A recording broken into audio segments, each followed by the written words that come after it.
Hi everybody, welcome to the thumb. Welcome to my deer blind. So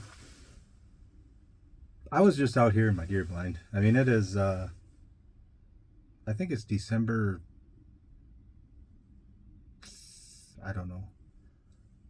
I really don't know. Probably like the 18th, 19th, somewhere in there. In the middle of the late doe season is where we're at. Um yeah, I didn't get any bucks this year. Didn't really even care. I wasn't really out to get bucks. I wanted to kill does. Lots of does. Um, but anyway, I was out here in my blind reading this article in Woods-n-Waternews. It is the November 2023 issue. But it's an article, it's called A Letter to Michigan's Deer Hunters.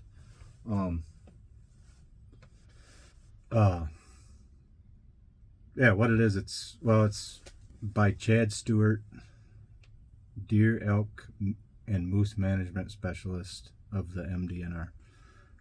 That's who wrote the article, and it is set up as a letter, and it's very good. I kind of wonder if the guy, if he even maybe he saw my little rant this summer about the crop damage of that the deer were doing to my crops, and even that's part of some of my equipment that I have. I've got a Onyx map. It's basically a pre-range for from my blind to wherever the deer might be standing. But anyway, on that I have, remember, the deer ate $23,000 worth of crops. So just so when I'm thinking about shooting a doe, and you always get that little bit of a guilty complex shooting a doe, I'm still old school, and I'm just like most hunters out there. There for the longest time, killing does was kind of taboo. I still don't really take pride in it, because it's almost like shooting woodchucks. It's not really, there's not a lot of tactic to it. I mean, it's just a matter of being in the right place at the right time. But anyway, in this article,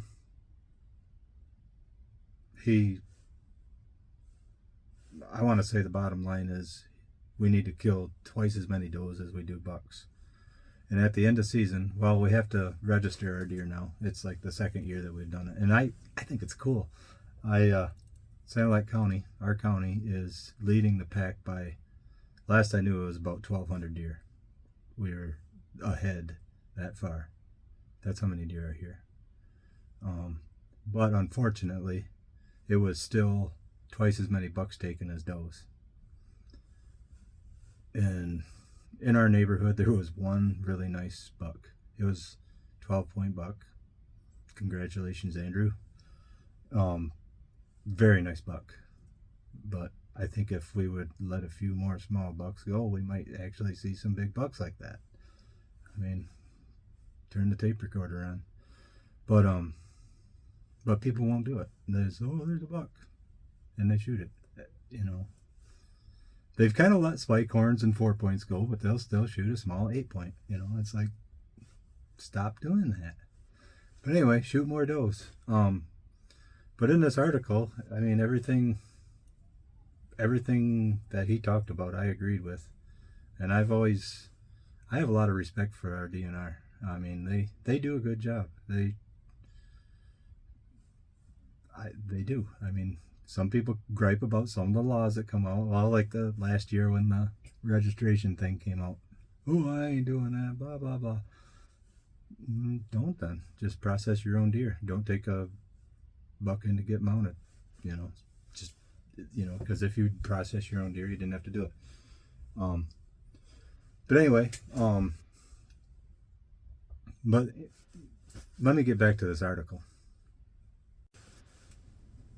Okay, I'm going to skim through this article.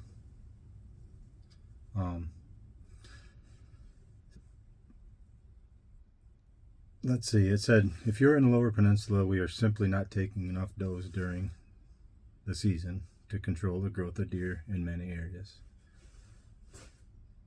Yeah, I agree.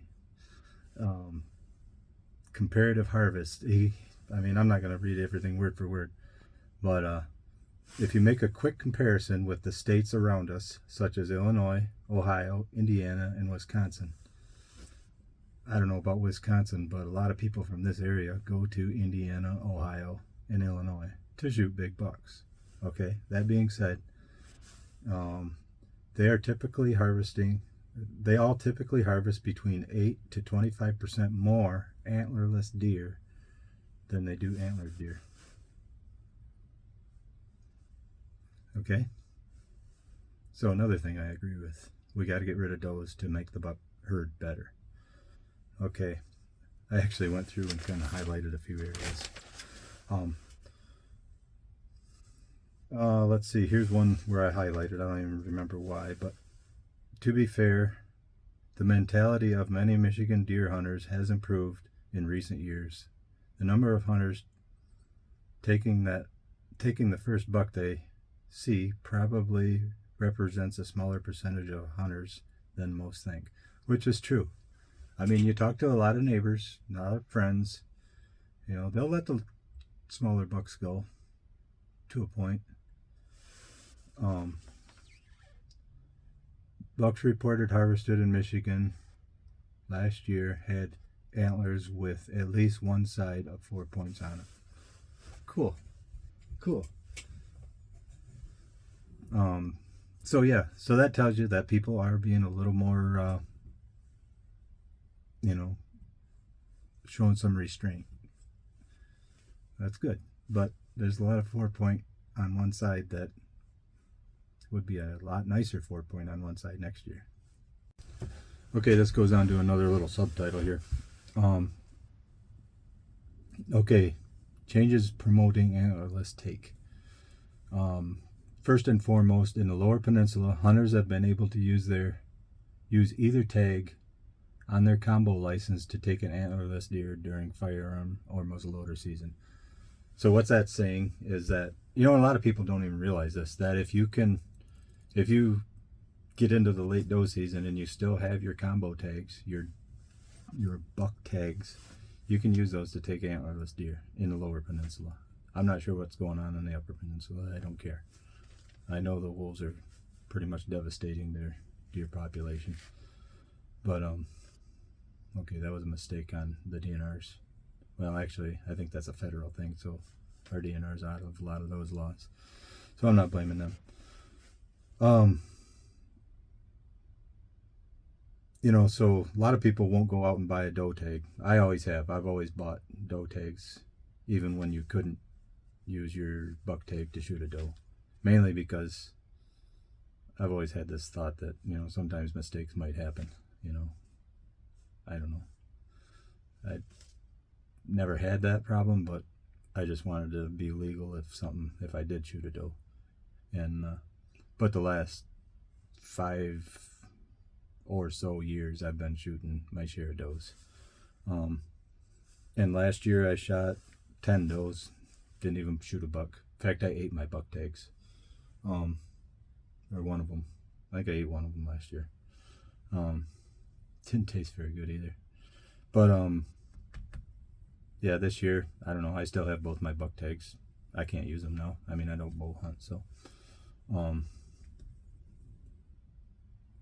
okay, yeah, and here's where it says that hunters can even use their unused deer or deer combo license to take an antlerless deer during the late antlerless season. Yeah, they can do that. And I think that was a great idea. They should have been doing that for 20 years. So one other thing they talked about in this article, I don't know where it's at exactly. I'm just kind of scanning through it right now, but I don't know how long ago they did that, but in Zone 3, where I'm at, which is Zone 1 is the Upper Peninsula, the upper part of the Lower Peninsula is Zone 2, and then lower part of the Lower Peninsula, where we're at, is Zone 3. In Zone 3, during muzzleloader season, you can use any legal firearm. So yeah, use my 350. That's, so you don't have to go through the hassle of using your muzzleloader. Muzzleloaders are cool. I like shooting a muzzleloader, but I hate cleaning it, and just you almost have to check on it 2 or 3 times a year just to make sure it's not rusting up on you. So yeah, if I don't have to get it dirty, I don't. And I'm glad they came up with that rule that you can use that.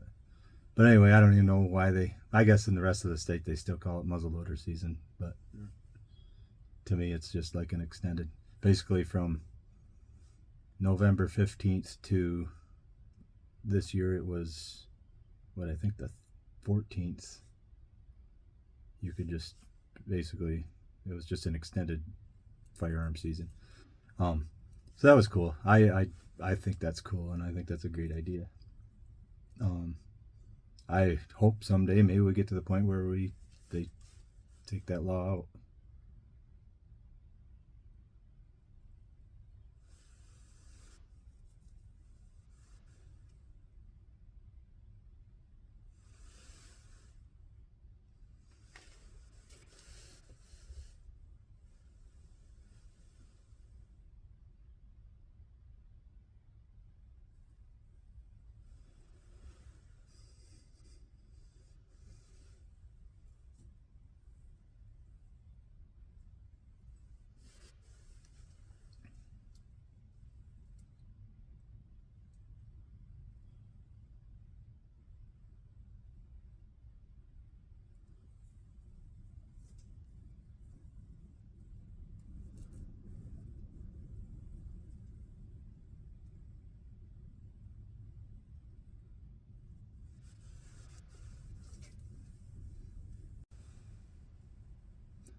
Okay, other things they talked about was new laws that basically would force people to shoot more does than bucks, or basically make it so less bucks would be shot. And that's where it gets to be a heated subject with some people. You know, the same guys that'll sit there and say, "Oh yeah, we need to shoot less bucks or let little bucks go," blah blah blah. They'll tell you that to your face, but as soon as a law is made that says, "Okay, we're going to go to restricted license," well, then they're all up in arms. But it's like, well, last week you just told me that you let little bucks go anyway. There's a lot of hypocrisy in this. But anyway, and I would rather see basically all this be voluntary, and it should be. As sportsmen, you need to be a conservationist too. And if you're not shooting, if you're not holding yourself away from shooting those little bucks, or helping that doe population get a little lower, don't complain when they make it a law or just put restrictions on. But they're kind of talking about only going to one buck license, which would be fine with me. I haven't even shot a buck since 2019. I've only shot 4 bucks in my life, and every buck I shoot has to be better than the one I previously shot. That's just the way I've always done it. Some people can't do that. They have to shoot a buck every year, which is great. Good for them. But don't complain when you don't see a big buck. Anyway. Yeah, but anyway, they're talking about the 1 buck rule. Then they're talking about the earn a buck, which now that we have the registration thing, that would be an easy thing to do. Basically you have to shoot a doe before you can get a buck license. I'm okay with that. But it'd be a pain because then, okay, you shot your doe, now you got to go buy yourself a buck license. You'd have to, opening day would be definitely a lot less fun.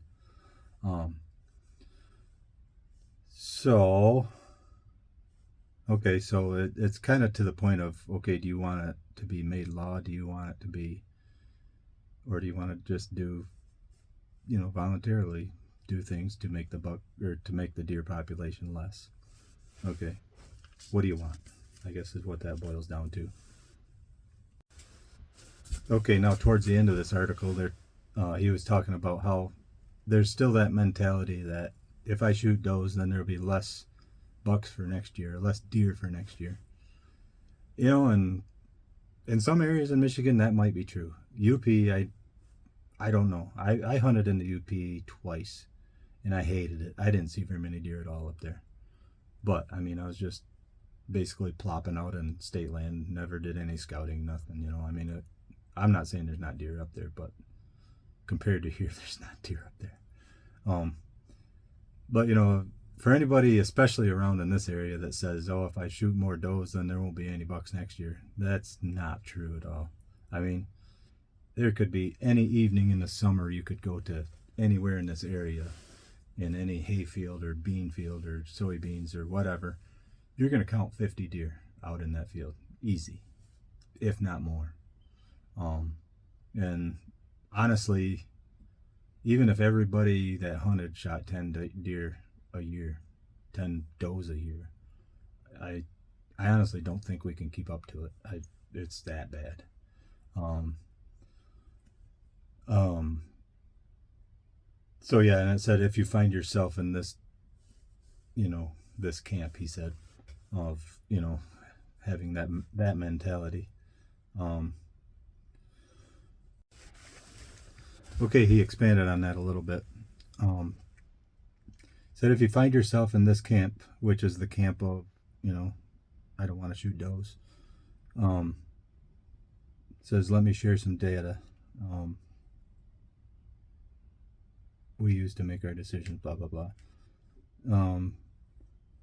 The first is the forecast of hunters in Michigan, which is expected to fall to around 450,000 by 2030, down from nearly 800,000 in 2000. It's also worth mentioning or noting that our data shows that 75% of hunters don't take an antlerless deer, while only 17% of hunters take one antlerless deer. While, let's see, and less than 1% of hunters take 4 or more deer in a season. I never thought of myself as a 1%er.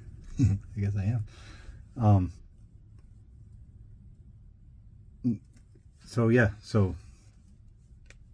So people just aren't taking antlerless deer. Simple as that. Okay, now it's getting into some of the things that kind of paralleled my little rant this summer.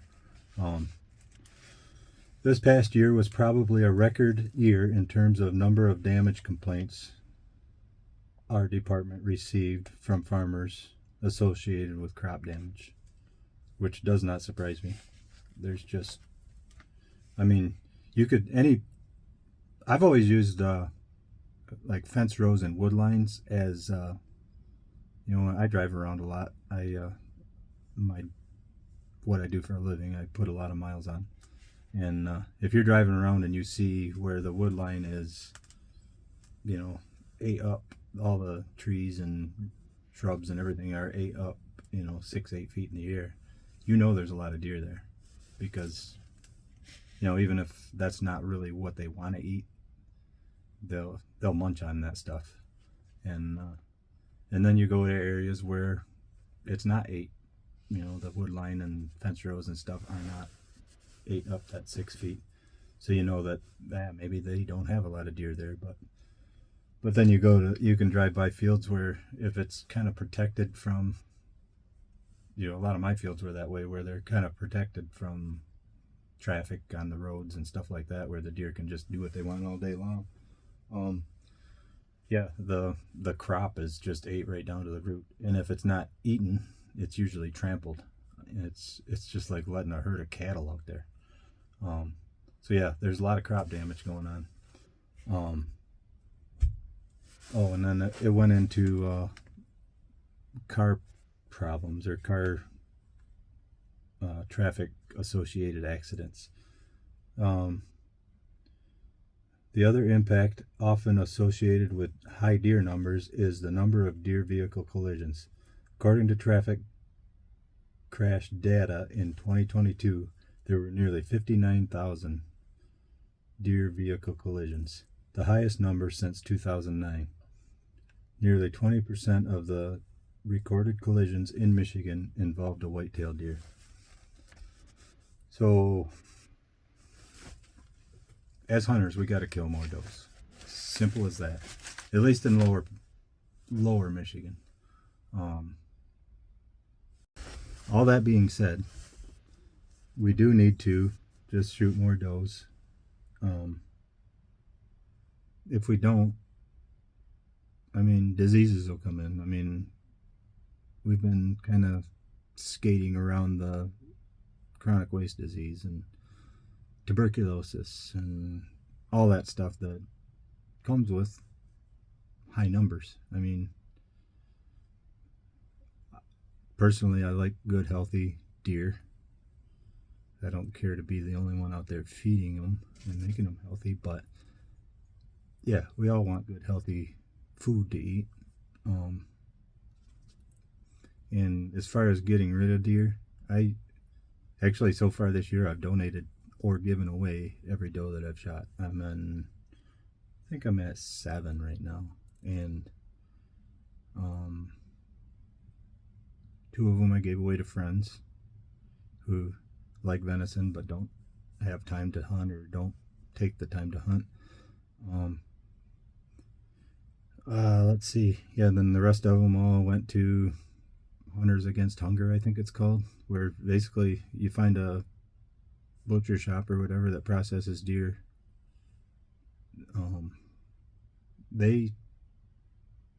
I think they make a little money on it, whether they break even, whatever, but they're more than willing to take those deer, and then they go to soup kitchens or whatever. I don't know what they do with them, but it goes to people in need. So it's not wasted. I mean, I'm not one for just shooting a deer and letting it lay. And it's okay. So I had the price of my tag and the time it took to take it home, gut it, wash it all out. I treated it just as if I was eating that deer. And it's going to a good cause.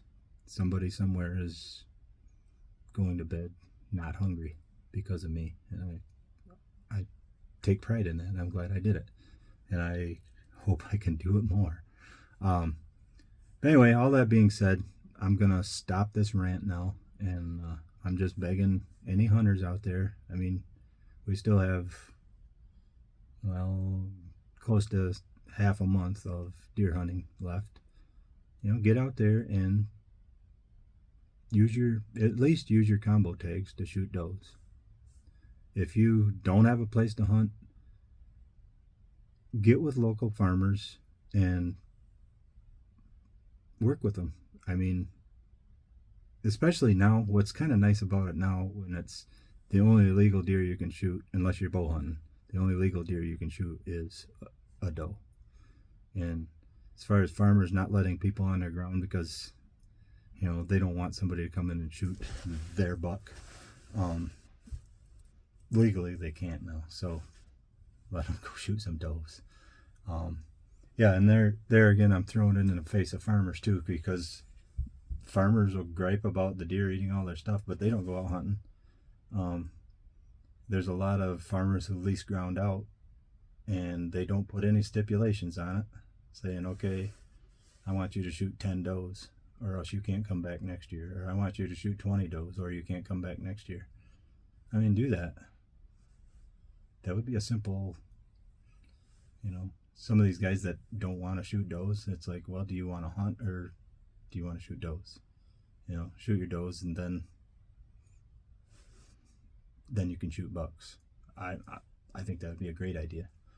But anyway, I guess I could go on and on about this, but so good luck hunting does, and thanks for watching, and take her easy.